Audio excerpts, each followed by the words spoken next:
एक क्वेश्चन है भाई आपका, ये है वर्क एनर्जी एंड पावर का 11th क्लास का NCERT physics 6 chapter number 6 question number 6.10।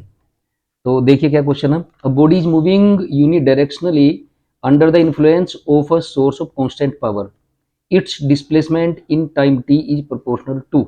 यानी कि एक बॉडी है, यूनिडायरेक्शनली वो चल रहा है और उसको चलाने के लिए एक मतलब कांस्टेंट पावर सोर्स उस पर लगा हुआ है, कांस्टेंट पावर उसको डिलीवर हो रही है, मतलब ये है। तो देखते हैं कैसे करते हैं भाई। आपको पता है कि power P is equal to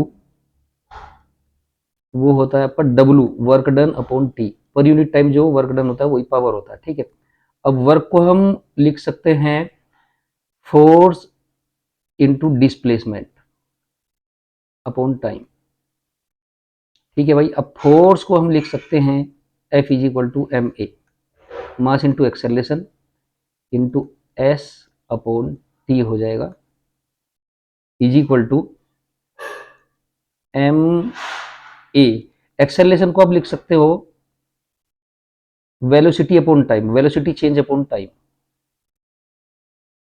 M into velocity upon time into S upon time, already पहले से है, ये हो गया भाई। अब आप वेलोसिटी को क्या लिखोगे भाई, वेलोसिटी को आप लिख सकते हो डिस्प्लेसमेंट अपॉन टाइम, तो डिस्प्लेसमेंट अपॉन टाइम, तो नीचे टी हो गया और इंटू एस, ठीक है। M S upon T, T और टी, एक एस और है, ठीक है। तो ये हो गया भाई, तो ये आपका आ जाएगा। ये क्या है, पावर है, और पावर उसने बताया क्या है, कांस्टेंट है।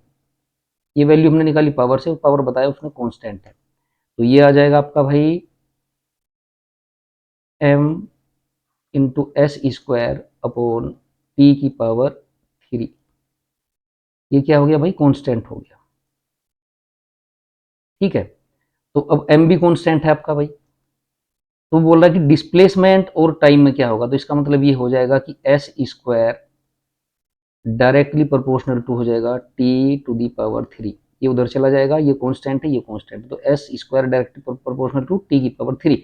तो ये आ जाएगा आपका, इसका मतलब S directly proportional to T की पावर 3/2, टी की पावर 3/2, ये रिलेशन आपका आ जाएगा।